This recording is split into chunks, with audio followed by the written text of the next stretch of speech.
Welcome to the Real Estate Virgins podcast, where we are here to elevate your business, take your business to the next level. We're not just agents talking the talk, we're agents walking the walk with tactical strategies that you can implement immediately, hopefully right after this episode.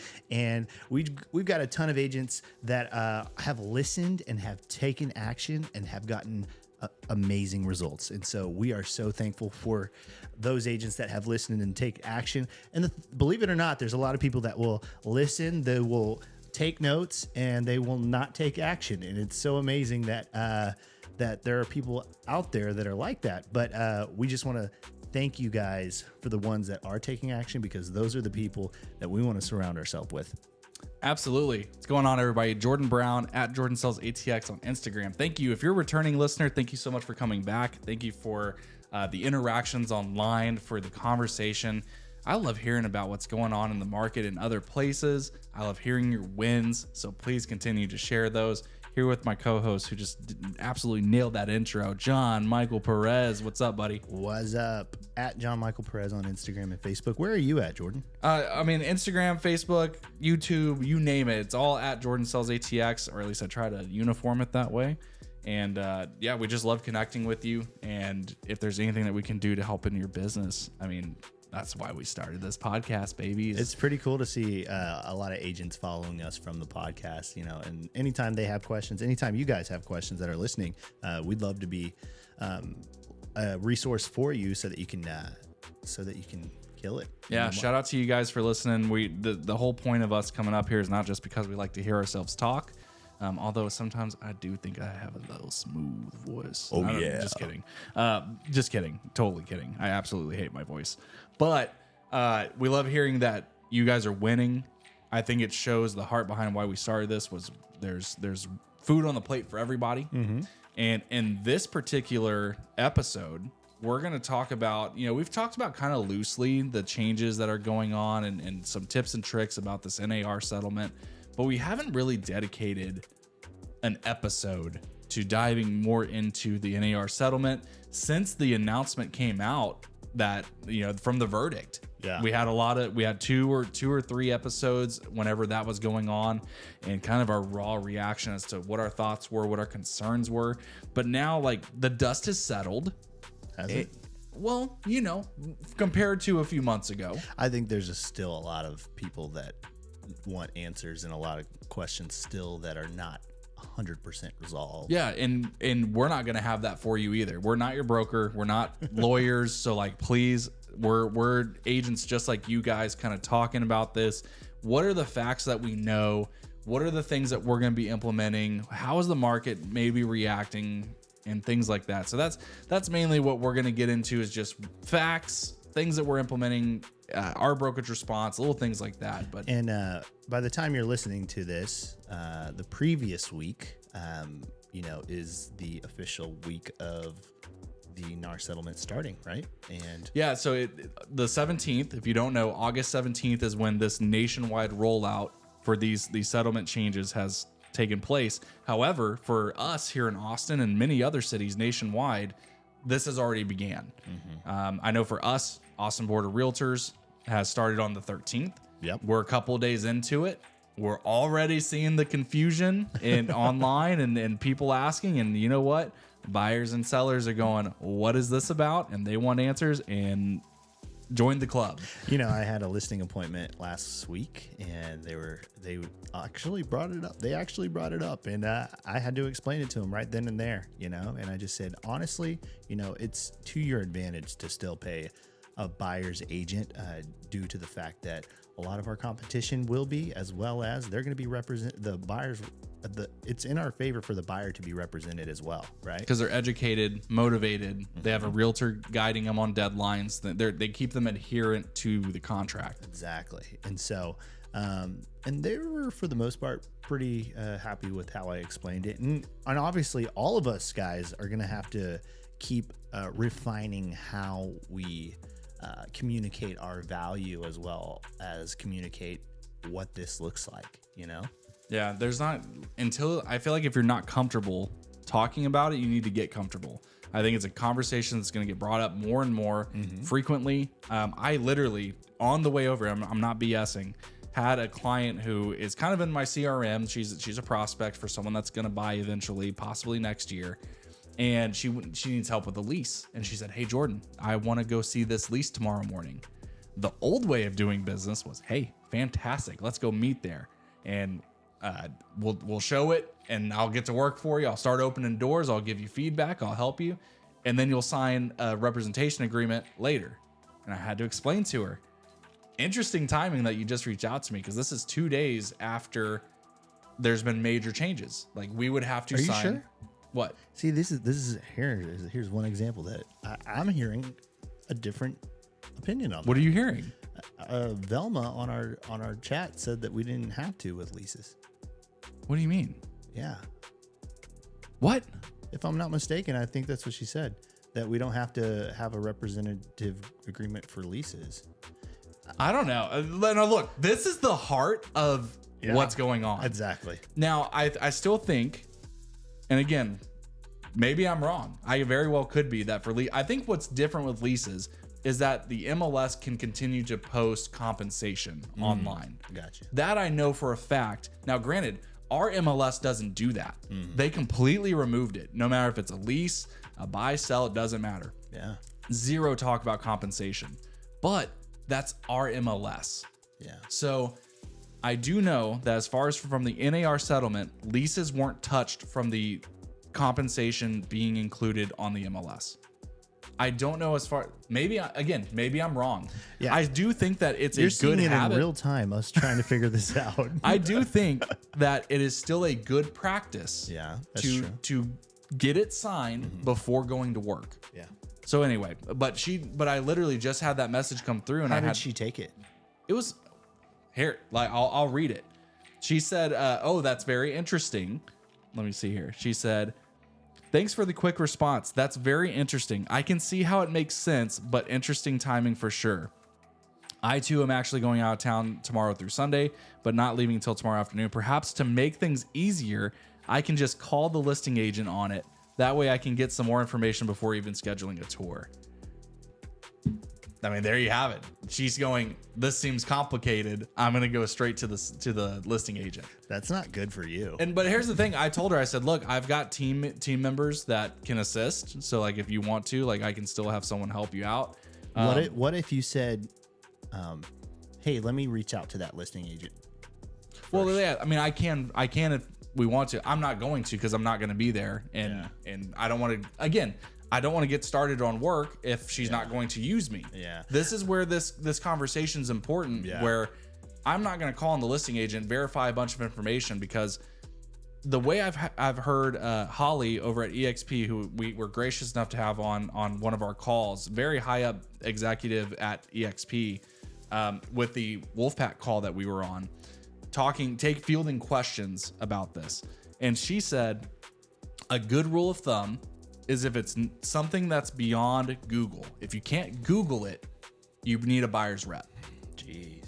Pretty much. That's so crazy. Anything that involves agency, you need to get a buyer rep in place before going to work for them.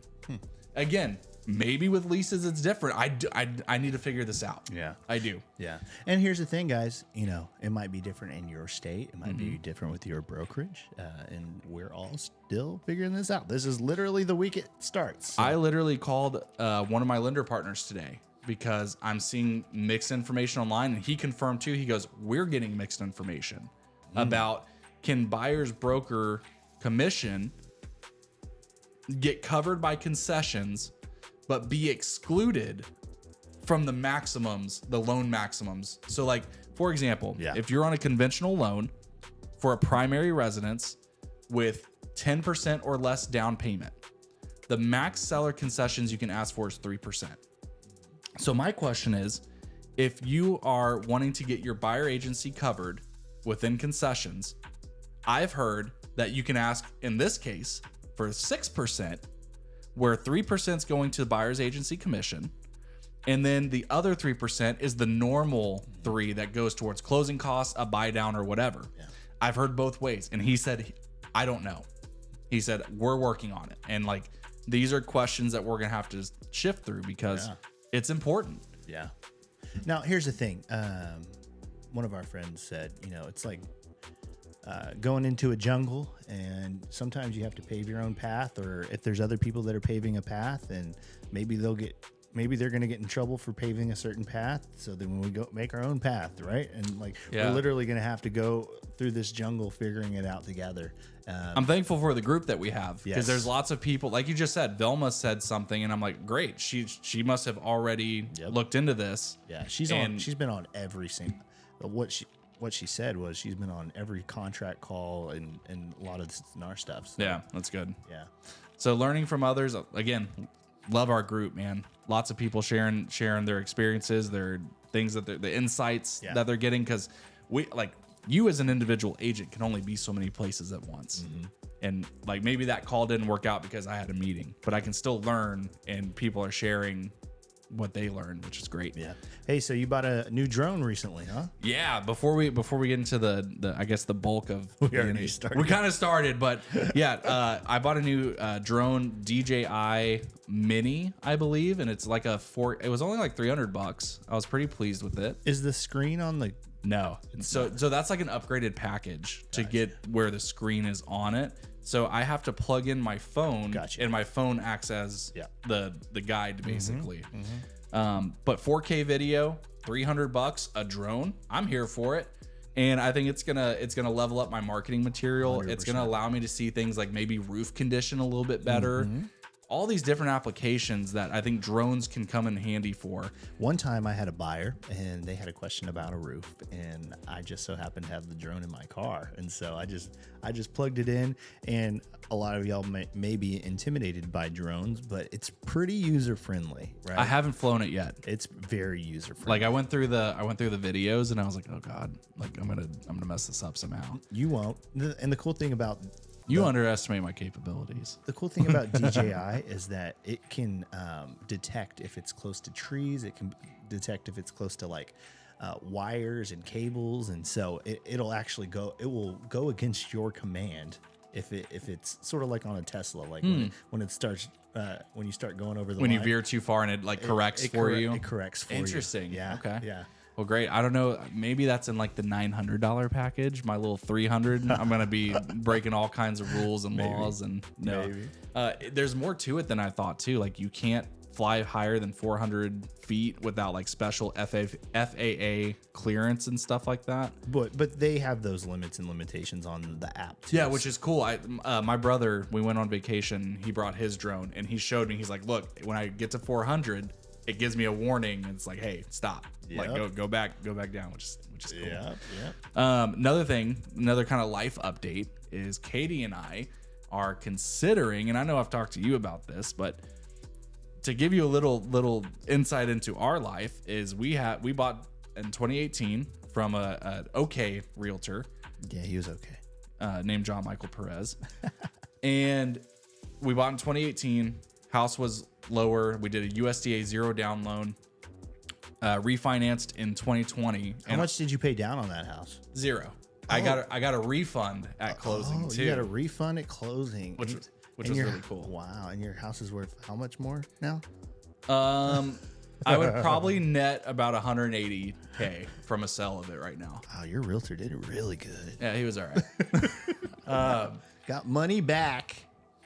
Yeah, it was cool. Got like $700 or something like that as a refund. I'm pretty sure you did it like a rebate or something for me. I don't know. I don't know if that's just it was maybe a surplus or I just asked for closing costs. Okay. That's it. Yeah. Yeah. Now that like I'm on the other end, I'm like, where did that money come from? Or before I was on this end, I was like, we're genius. We refinanced in December of 2020 when rates were historic low. Yeah. Have a 2.875% interest rate. Jeez. And our payments like $1,550. And that's super low in this area. Super low in our area. Listening. And that's principal, interest, taxes, insurance, everything. Like it's all in. So I understand, like it's given me a new appreciation for the situation that a lot of sellers are in, because I can understand what their mindset is as far as like, this is what I have. Mm-hmm. It's cushy, but there's better stuff. There's better houses. Like maybe I'm not in the house that I want to be in forever. And so You've got a great house. I do. There's nothing necessarily wrong. It's just the things that I think we are looking for, I can't change. Yeah. I would much prefer a single story over a 2-story. But you don't know that until you buy and you experience a house and you start and I don't, you have kids. correct. And I don't need a single story. I would just like one. Yeah. Like our house is perfectly functional. It's the perfect house that we like first home. Well, crushed Landon's it. starting to crawl, right? And stand up and like he's going to be walking soon. We have like aging parents. We have, by the way, all the bedrooms are upstairs. So that's another factor. If we didn't have to go upstairs, maybe I'd feel a little bit differently about it. Mm-hmm. And then we have little dachshunds. How many houses did we look at before you picked that one? Like 10 to 12. It didn't seem like that many. I think it was like 2 or 3 days worth. It really wasn't bad. Yeah.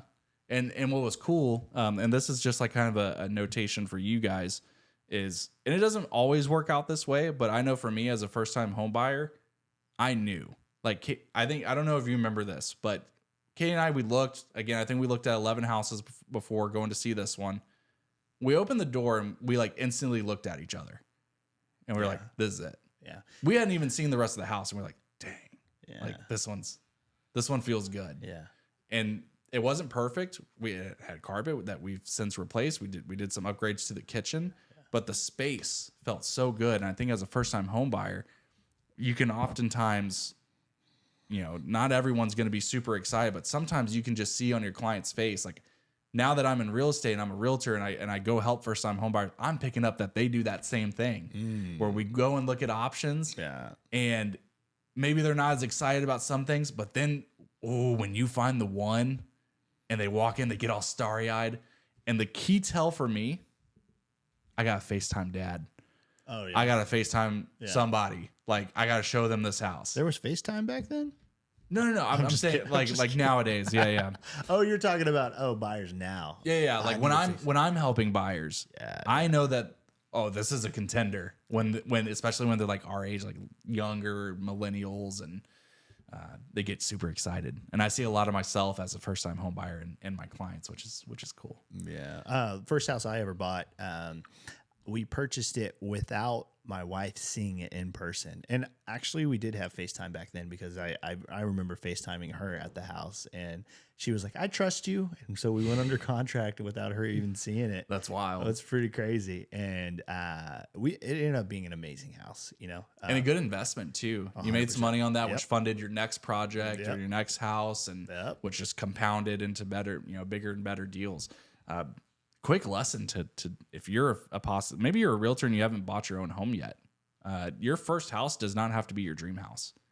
I know that's such a cliche, and maybe no one's told you that before. A lot of agents especially have like high expectations for their first house. You know what? A lot of buyers in general have a big it doesn't matter who you are. Yeah. And it's like, no, use this as a stepping stone to your next house, right? And your next house might not even be your forever home, but you can continue to build equity in each house and then just roll it over to the next house. Yeah, we talked to an agent this morning who said that he bought the either smallest or worst house like on the street, basically, and used it as a live-in flip, and then now they're gonna sell and make a buttload of money because the market where he's at absolutely picked up. Yep. And he's gonna use that equity to buy something here where he's relocating, and like amazing. That's amazing stuff. It's the same position that I'm in as a potential seller right now, where I go, you know what, I could upgrade. And where other time than having this first house am I going to have the opportunity to just magically have 180 grand to get into another home?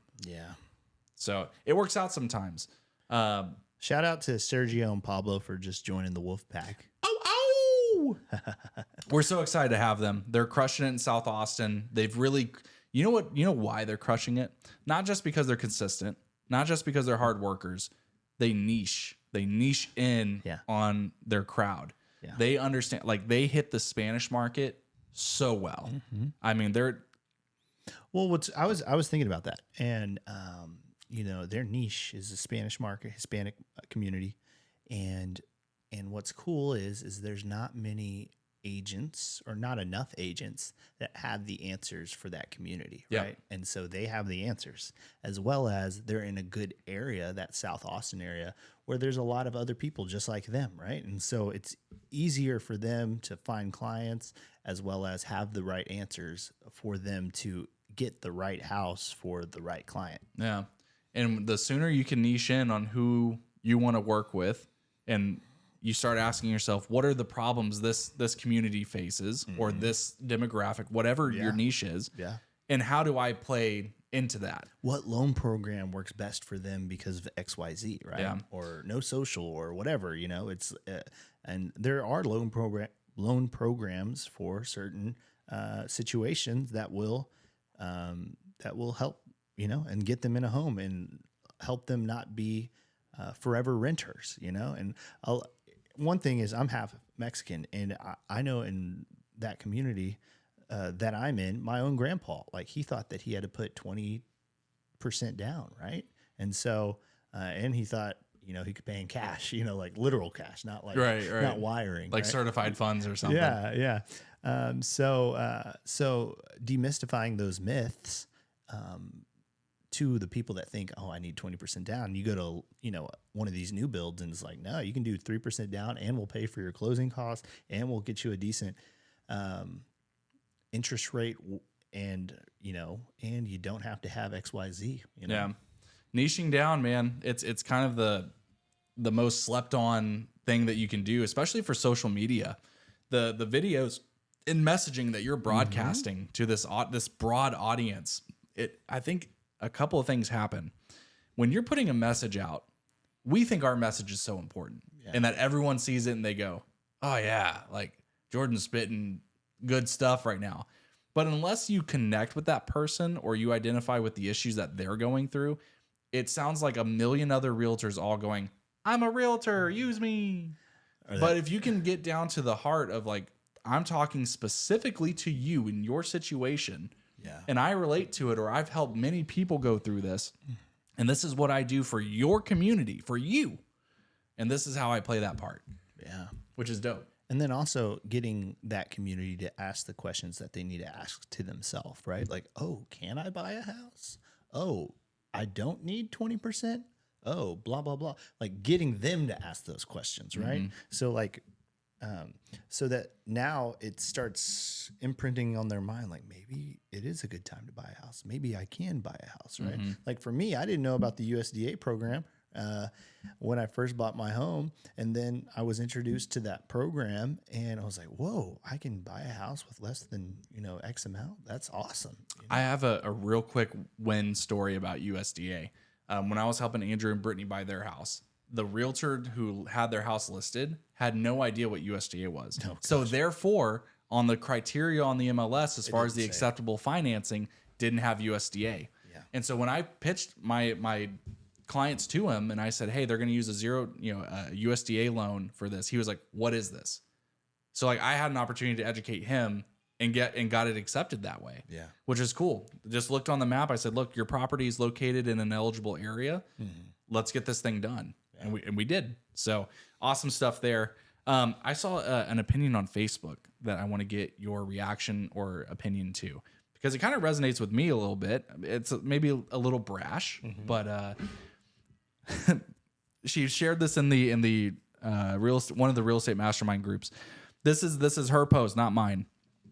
She says, speaking of home ownership, please stop hiring realtors just because they're your friends and family. If they can't answer your questions, give advice, or educate you through the process, you need to find someone else.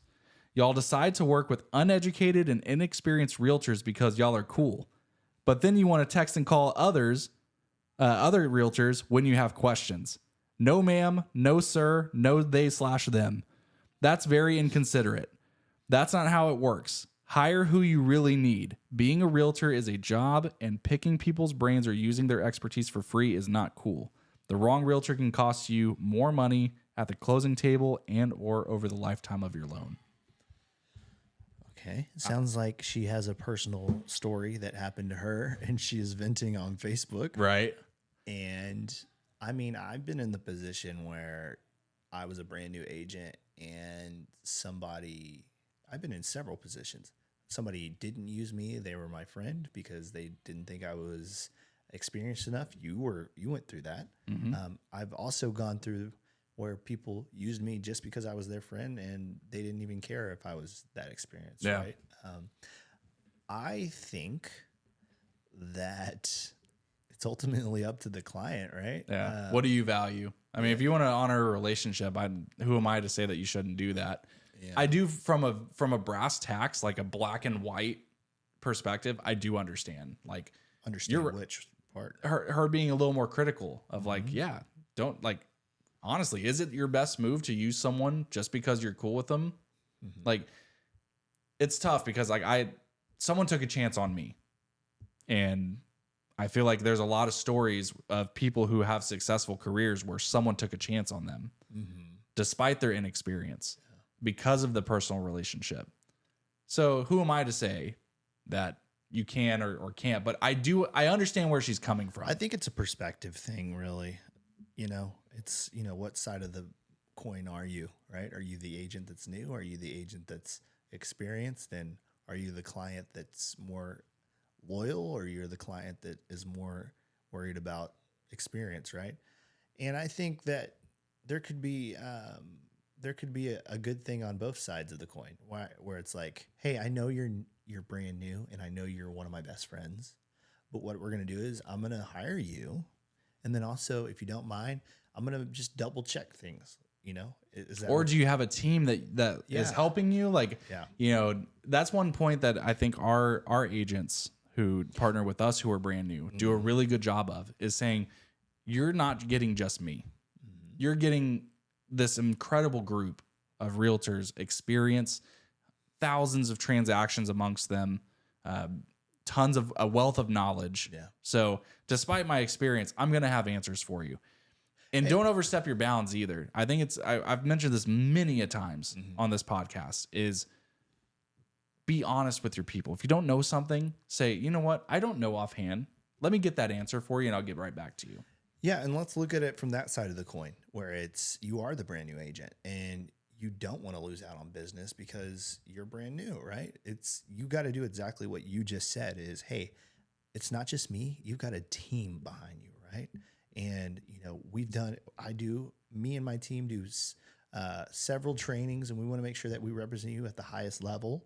And not only that, but although, I'm brand new, I do care a lot, right? And so if I care a lot, that potentially means that you're going to have better results than the agent that may have been doing it for a few more years, but they don't care. Yeah. Like, am I polished? No, but I've got a lot of heart and I care. Who else other than me is going to care this much? Yep. Yeah. So I see both sides of the coin for sure. I think there's a dab of truth on each side there. I'm always for defending the underdog. So, one last story before we start talking NAR settlement again is I want to talk to you about. So again, this stems from Katie and I's home search. We're approaching the end of the year. Do you need a buyer rep for yourself? Right. We're approaching end of year. It's August. We have 4 more months left in the year, and the builders start offering more aggressive incentives the closer to their end of year. Yeah. So like in for example, I think DR Horton's ends in October. So if you can get a deal done in August or September with DR Horton, that's the most aggressive time that you can be with them, because once November comes around, they are on a new year. So they're less likely to give you a deal November 1st than they are September 1st. Side note, would you pitch in for a deal if it was like $1,500 and your client is about to back out? Yes. Okay. If the problem was, I don't even have to think about it. If the problem was $1,500. If I did everything else in my power to try, like within the contract, to get it done, and we're at a stalemate and they're dead serious about backing out. And again, I want to make sure that it's not something that's going to put them in a bad spot. Is this $1,500 enabling the seller to take advantage of my client? Or is it just like, dude, I'm $1,500 short. Like I'm right here, but I absolutely cannot, like I have this other surprise expense come up. Like yeah, I'll give that up. Yeah, I have a buyer that's purchasing a house right now, and there's a problem with one of the houses, and I'm like, if this problem is that big of a deal, I'll just pay for it, you know? Yeah, I mean, I'm a pretty reasonable guy. 1,500 is a lot. I'm not saying that I'd like would just proactively offer it, but if we're at an absolute stalemate and it's the difference between them getting the house that they want, making sure the situation's still good for them, that it makes sense, right? And it's not like some kind of like the seller's taking advantage of my client. Yeah. Again, context. But yeah, I mean, would you rather lose 1,500 or make zero? Yeah. Like, And then have to start all over. yeah. It's like, no. So just from a pure commissions aspect, like, yeah, I'm not an unreasonable person, but there are things that I'll absolutely not do. Like, for example, I had a recent closing where we're the day before closing and we're just doing our final walkthrough, and they come through and I go, hey, the cat's upstairs. So make sure that you close, that the doors close. And they go, oh, they have cats? What? And Day before closing? Day before close. Listen, they go, oh, they have cats? I want them to pay for a carpet cleaning. And I go, they had cats when we went under contract. We're far beyond asking for favors. And they were like, well, do you think we should ask them? And I said, no. Like, I got you so many other wins. You straight up told them no? Yes. Yes, that's ridiculous. How did you say it? Well, I don't think that is appropriate at this Well, I said, look, we're one day before closing. All terms have already been negotiated and agreed upon. I said, if you absolutely want me to, I will ask. They are under no obligation to say yes. Mm-hmm. So what do you want to do? And they said, no, it's fine. But like, it was like, to make that the big deal, right? The day before closing was so funny. And at the end, and in my mind already, I said, carpet cleaning is probably $200, $200 to $250. Yeah. I'll eat that if they're going to back out over this, but I'm not going to proactively offer it. Mm-hmm. But again, I'm a reasonable person. Like if it's a reason, but in my mind, I said, Jordan's a reasonable person. Anyway. Yeah. Tough. We're actually going to talk about, at the end, is some conversations to influence questions, right? Or to influence clients, especially in situations like that, right? When we know what's best for them, right? Sure. Ethically. How to guide people to an answer that they know. Yeah. Yeah. And we're going to talk about that towards the end. But let's go ahead and get into the NAR settlement conversation, even though we did already. Yeah, we kind of teased it and talked a little bit at the beginning, but let me give you some insight that actually this morning when we had that meeting with that agent that really opened my mind a little bit, and it is that a lot of agents right now are afraid and uncertain about literally saying, "Hey, you got to sign this before I show houses," right? But here's the thing. It's an obligation to do that for all agents, right? And so whether they sign it with you, they're going to have to sign it with someone else. And so the fact of the matter is that it's a conversation you actually need to have. Hey, no matter what agent you work with, we are required to get this signed before we go and show you houses, right? I could see a small percentage of buyers being like, I'm not signing. I'm going to find an agent that doesn't require this. All agents are required to do this. Yes. All realtors are required to do this. Yes. And another thing, I got a message today. There's a difference between a real estate agent and a realtor. There's a difference. One is subscribed to the National Association of Realtors. We're held to a code of ethics and practices and principles that other real estate agents are not obligated to do. Correct. And I just think that is a great mindset to go into these buyer consultations after you get the lead, after you convert it into appointment, after you convert it into the client is, hey, we got to get this signed. No matter where you go, agents are obligated to get this signed before we show houses, and perfecting that conversation of how am I going to get paid? I had another great conversation with an agent today, and she said, hey, look, it's my job to make sure that this gets paid for, right? And I'm going to do my absolute best. But right now is sort of a time where trust is important, especially with clients and agents. And so, hey, I'm going to try my hardest to absolutely negotiate this to where you're not even going to have to worry about it. Yeah. I have it included in my buyer's presentation. I'm gonna put y'all on something real quick. I actually have in my buyer's presentation a segment that I've added, very similar to what I had for my sellers. I now have for the buyers, where they can pick the commission structure that they're comfortable with. And then I added and this is the main thing that I want to highlight. Very similar to what you just said. But this page right here, I put a paragraph when we're discussing commission, and it says, in compliance with the 2024 NAR settlement, we must by law enter into a signed agreement before I can get to work with you. This is important because there is no guarantee that my fee will be covered by the seller of the property that you choose. My ultimate goal is to negotiate a deal that covers all or a majority of my compensation. However, you are responsible for my compensation should the seller not agree to cover it. With this in mind, I have prepared the following options for you to hire me to include the services of your choosing. Super empowering to the person in front of me. My goal is for you to not pay this. But ultimately, I want you to be comfortable where if it comes down to it, what are you comfortable paying me? And part of mine, because people say like, well, it's negotiable. Part of my negotiation is telling you what I'm willing to do at certain price points. What was the 2%? Write up an offer of your choosing. Like, you formulate the offer. You're not getting my insights and my expertise for the lower commission. I will write up the offer that you formulate. I'll open doors, and you can contact me Monday through Friday from 9 to 5. So Saturday and Sunday's off limits. Yep. Again, like for showings, like obviously, like take it with a grain of salt. But you get full service at 3%. Yeah. And then I just sprinkle some extras on top at 4%. So the Greg Luther is a coach. He's a real estate coach who I learned about the menu of services from. And he says, and also Ninja Selling has it too. And typically you have 20% will go for the lower one. 70% will go for the middle one, which is right where you want them. And then 10% will go for the one above.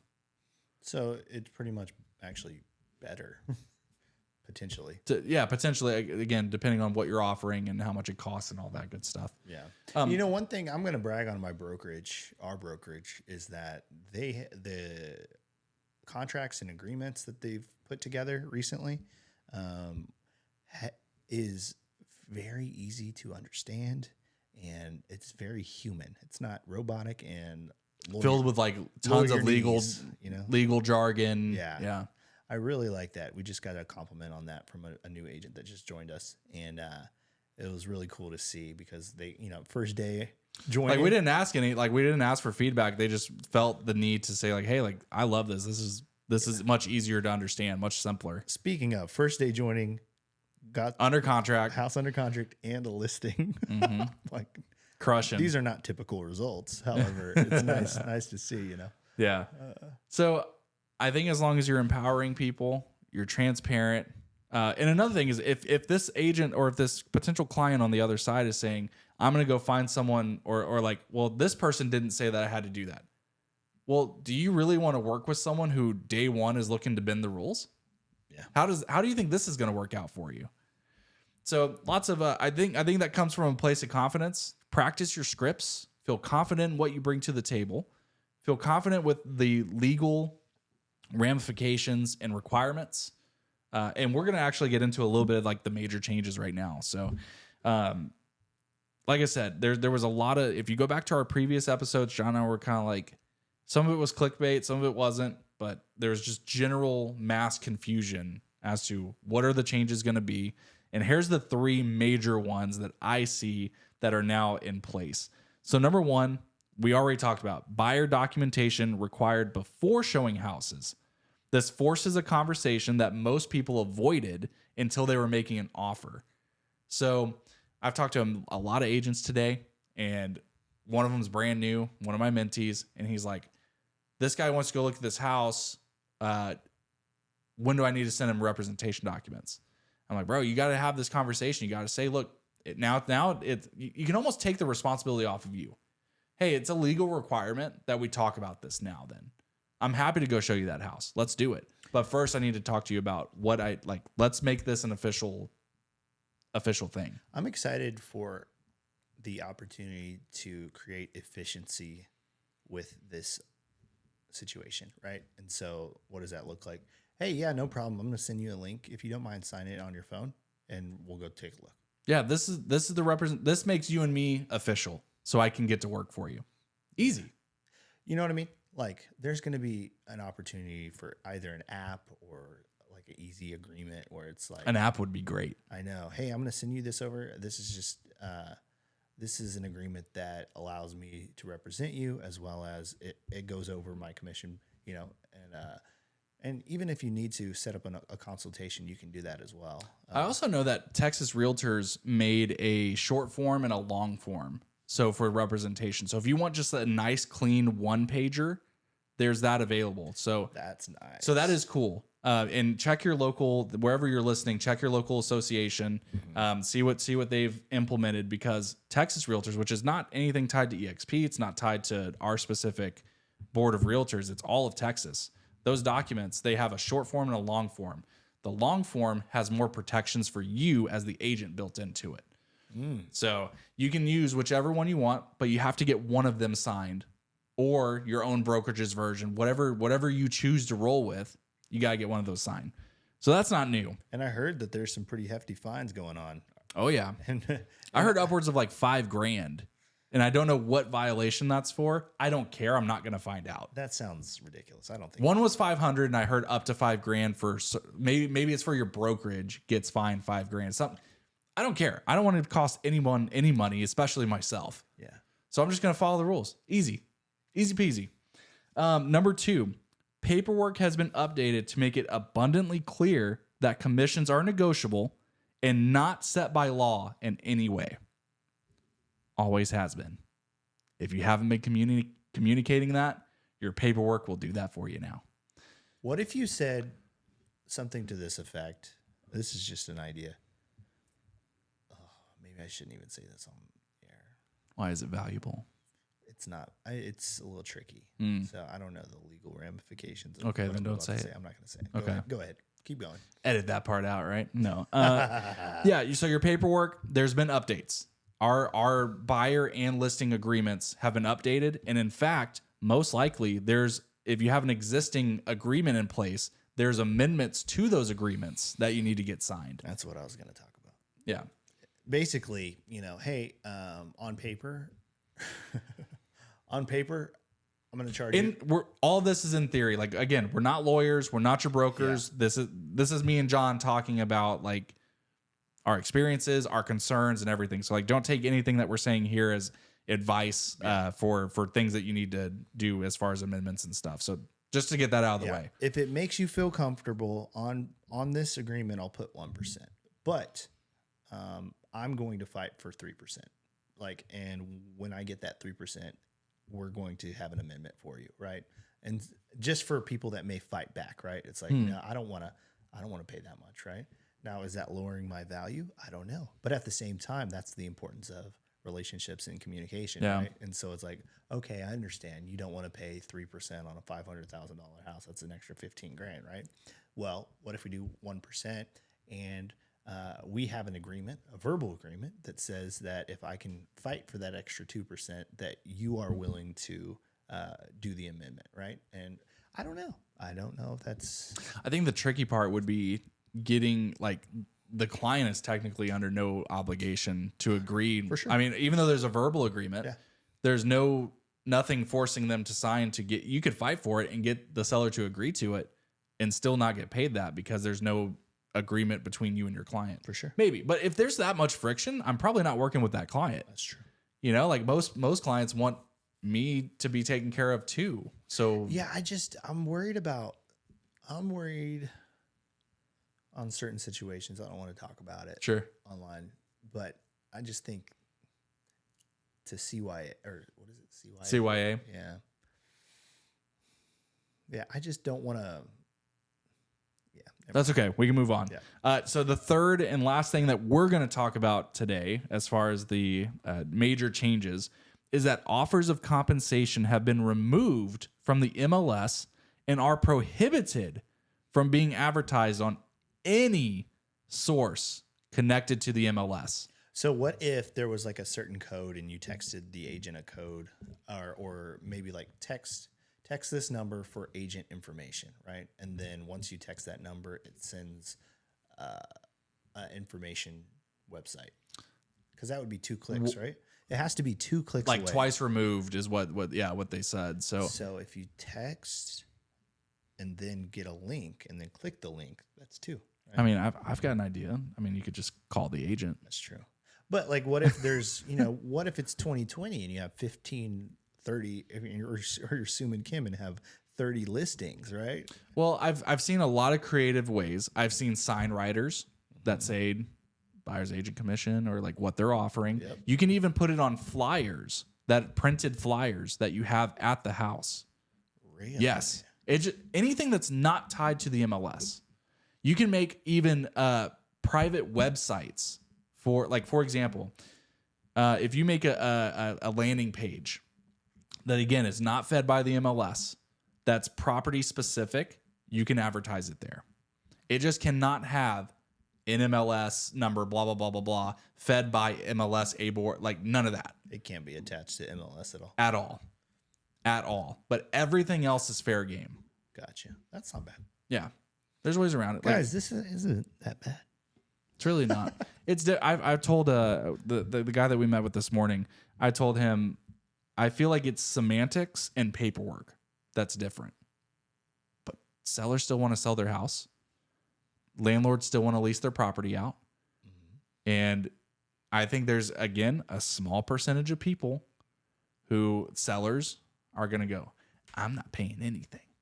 Cool. See how that goes for you. It's the same thing with for sale by owner. I've actually got a friend. Hope he doesn't listen to this. But he's selling his house for sale by owner. Message me and say, hey, if you have any buyers, let me know. I said, Isn't it amazing that they always want you to help them on that side? But yeah. Anyway, I digress. Well, he's struggling selling the house. Shocker. Yeah. And great guy. He's a great guy. But I mean, that's pretty much the result of doing it that way, and he is offering a buyer agent commission. Yeah. So that's cool. But in my opinion, it's like, hey, just offer like an extra couple percentage and get some help. Yeah. Get tons more eyes on it. Yeah. Because I went to Zillow, our Big Z. I went to Big Z and I was browsing around because I'm like, okay, maybe I'll start, cold calling on FSBOs and just fielding some things out. And I saw a property that was across the highway from me in the Grayson community. And I looked at it and I go, okay, this is for sale by owner. Why has it been sitting for 200 days? And I look at it. What do you know? It's about $75K over asking, or over what any educated person is going to offer it for. Well, that's the hard part, is these for sale by owners are listing their property for more than what it's worth, as well as not offering any agent incentive for an agent to bring you a buyer, a qualified buyer and a represented buyer. And because any educate, like, no one would do that. Yeah. No logical person who's rooted in facts and data is gonna support that number unless they just, I am goo goo gaga over this house. Yeah. It's like just this. That doesn't happen a whole lot because you have over 15,000 competing homes. Is that how many are for sale? Over 15,600, something like that. How? For context, I know we've mentioned this many times before. 1,200 for sale in 2020, 2021, around there. So over 10x. Over 10x. Well over 10x. Why isn't my house selling? Well, you and 15,000 people are asking the same question. It's not 2020 or 2021 anymore. But good news is on the horizon. Rates have dipped within the last week or two, and that's a really good thing for us. And here's the thing. This podcast episode is national, and your market may be way different. We talked to an agent today, and he says we're like Austin 2 years back. I know And he's like, I recognize that my market cannot continue because Austin didn't continue that way either. Yeah, I think we bottomed out, in my opinion. Hopefully, but we'll see. Mm-hmm. We shall see. Yeah, wherever you're listening to, you might be listening to this going, I can't relate. But believe me, like we've seen a pretty extreme swing of markets, and we were there at some point. And we're going to be there again, and we're going through it. We already actually talked about this next. Sorta, a little bit more in depth. So John talked about EXP. Our brokerage took a pretty proactive stance by making a buyer agency commission document to be paid directly by the seller. So that's something new. That's not an NAR requirement. It's not any other brokerage requirement. It's something that our brokerage specifically came out to do. There's so many people making a big deal about this, and especially on like the Facebook forums and stuff like that. Agent we talked to this morning goes, "Is your brokerage not paying buyers agents anymore?" And no, actually no, we're not. You're correct. Our brokerage is not. The seller's going to pay them directly. It's a shifting of who's in control of the money, and it decouples completely the listing agency, the listing broker, from having anything to do with the buyer broker agent or buyer broker's commission. And the reason that's happening is California is under investigation right now by the DOJ. And I think EXP is going, I see where this is going. Mm-hmm. Eventually, it's going to be completely decoupled. I would bet. And I think EXP is betting on that too. So we're getting ahead of it, implementing a new document. I love the thought process. Other people are like, well, right now, broker to broker is still offered. Sure, right now. But again, there's an active investigation going on in California that could have serious implications moving forward. It's literally a line item, guys. So basically, seller pays buyer's agent instead of selling agent pays buyer's agent, right? And so it's literally a line item. Again, semantics and paperwork. Mm-hmm. That's all that's different. That's it. Leo, the CEO of EXP, said semantics and paperwork. Yeah. He doesn't like it either. He's like, I don't Did he say? I thought I came up with that myself. I might have heard it from him. Who knows? He said, I don't like this. He's like, I don't like doing this, but we have to. It's something we have to do. Yeah. But yeah, for now, the seller to buyer broker agreement is exclusively an EXP rule. It could very well become commonplace in the near future. Wouldn't be shocked. We already talked about this. I talked to that lender trying to, as soon as I get some clarification on that. And again, as you can probably tell from this episode, there's a lot that we're just actively learning, but you got to roll. Yeah. You can't sit by, you can't be idle. We still have massive action to take. We're making impacts with our team. Suman says, make the rules and then get out of my way. Yeah. Tell me what the rules are and then get out of my way. And that's what we're working on is tell me what the rules are. Yeah. So we've had a lot of communication coming up, but now it's like, what's the practicality, right? Like, what does it look like on a contract? What does it look like again with leases? Like, I haven't been paying attention to the leases part because I don't typically do leases right now. Mm-hmm. So she probably, there's other people who know more about that than I do for sure. Yeah. So guess where we're going to be in a couple months? In Miami. It's going to be fun. Yeah. EXP Con, Miami. If you're a part of EXP and you're going to be there, please come say hi. Yeah, it's going to be a good time. Last year we were in Vegas. So that was fun. Bonkers. Now look, last year I felt like we did more work than like fun. I was burnt out that I missed the party at the Ari. Was it the Aria or in Vegas? I was just so burnt out and I was like so tired and ready to go home. This year, I'm soaking it all in. I'm going to be like an actual EXP Con attendee. Hey, get active on that certain call that is you're allowed to be on, but because we got some cool stuff happening. Yeah. I'm just going to say a yacht party. Excuse me? Yes. So you better get active on this certain thing. Okay. That sounds good. I like yachts. I think. Never been on one. I'll let you know. A yacht. Little yachty. Yacht. Okay, so I wanted to talk a little bit about conversations and how we can influence clients to make the right decisions, right? And so there are certain questions that you can ask to sort of change the way they think in order to get them to make the right decision, right? And so here I've got 5 questions, and give me your input on these questions. And okay. I've gotten these directly from a FBI negotiator. Oh, okay. Yeah. And like high stakes. Yeah. So he has a book. It's called Never Split the Difference. And some of them are from that book, Mm-hmm. right? So the first question is, would you be inconvenienced if, right? And so let's give an example, hey, there's a couple things that I'm seeing on the house that might need to be addressed, right? If you don't want to fix it, would you be inconvenienced if we did a pre-inspection? And so now they're like, would I be inconvenienced, right? I don't think I'd be inconvenienced, Right. Number two, if I were, And in reality, you want that to happen. It's like we probably need to get, instead of saying, hey, we probably need to get an inspection done, pointing out like, would it be an inconvenience if we do this? yeah, right. Just making it very like light. It doesn't sound as intimidating. Yeah. Yeah. Number two, so if I were able to get you $15,000 more, would you be opposed to doing XYZ, right? Or in other words, if I were able to get you ABC, would you be opposed to doing XYZ, right? And so that is a great way to, if I were able to get you, something of value, right?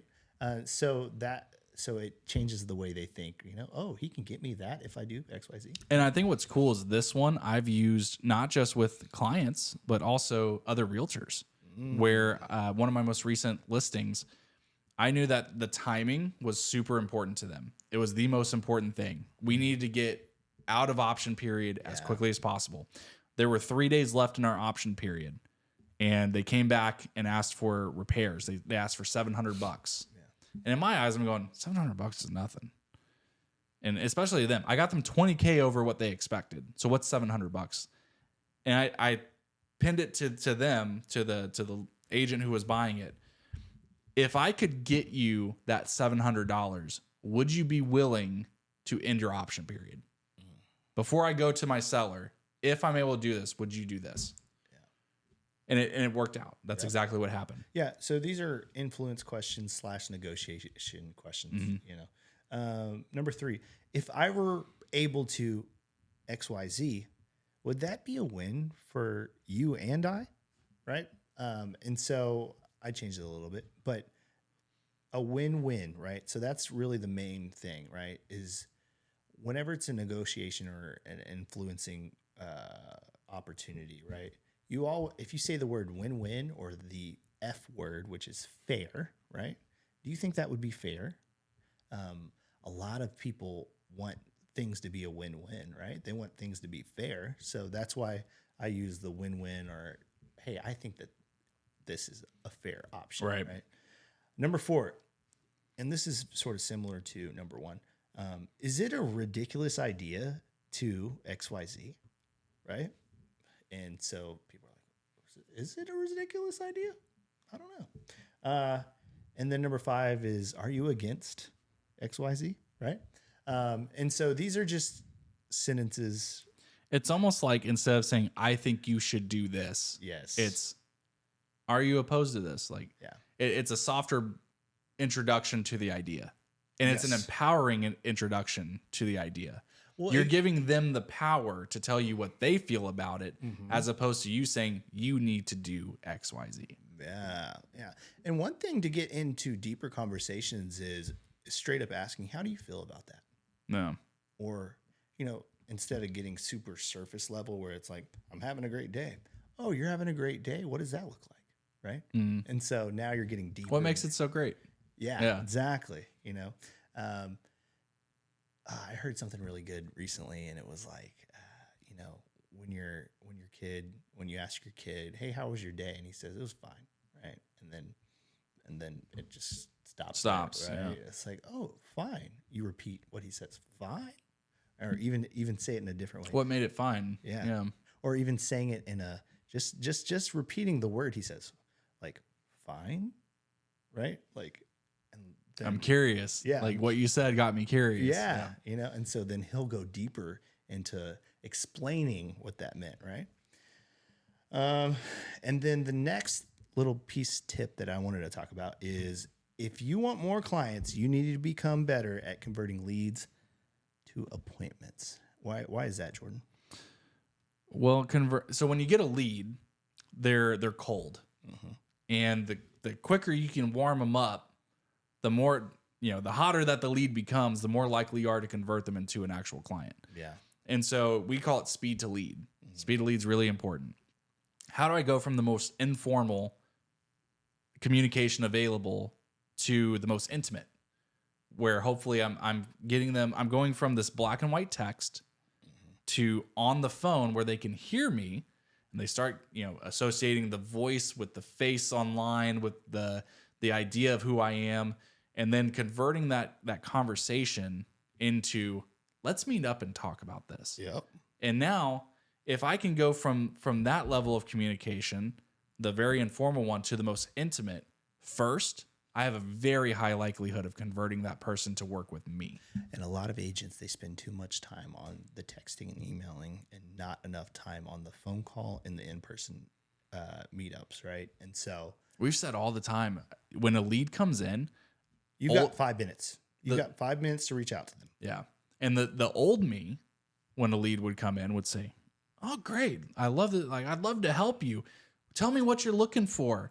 Where are you at in the process?" I'm giving them text that's like already overwhelming. Mm-hmm. And I'm getting them too much talking about, and like they're going, "Oh, you know what? I'm actually not that far yet. I was kind of just curious. I just want to talk to you." Well, now if we do that on a phone call, it creates more commitment on their end. Yeah. Because 1, they answer the phone call. 2, they're answering your questions. And the person that controls the conversation is the person that asks the questions, right? So if you can control the conversation and get them to say yes a bunch of times, and then start creating this image of them purchasing a house, and this image of them getting homes sent to their email, and this image of them getting approved, it's almost like pushing them in the right direction. Yeah. Right? And there's a seriousness to having a phone call that's miles above a text conversation. Think about Facebook leads. Like, when a Facebook Messenger lead comes into you, there's sometimes hours between the next text that you receive. Mm-hmm. So like, maybe they're not as fired up anymore. Life happens. They got busy. Yeah. So if you can really quickly, "Hey, you have time for a quick call?" Boom. Now you're on the phone. And there's so many micro discussions that happen on a call that advance the relationship. Yep. And you can find out more in a shorter amount of time than if you rely on the text message. Yeah, I agree. Yep. Well, hopefully that was helpful, guys. Dropping some knowledge, man. Hey, I hope this was a good episode. And this episode, all of our episodes are completely free to you, the listener. We hope that you implement these things. They change your business and get you, just a little bit of everything. We like to sprinkle a little bit. You like chocolate sprinkles? Boom, we got some NAR talk. You like vanilla sprinkles? We got some tactical tips and tricks. You like interviews with high producing agents? Boom, we got the strawberry sprinkles too. Hey, guys, I want to actually plug our newsletter.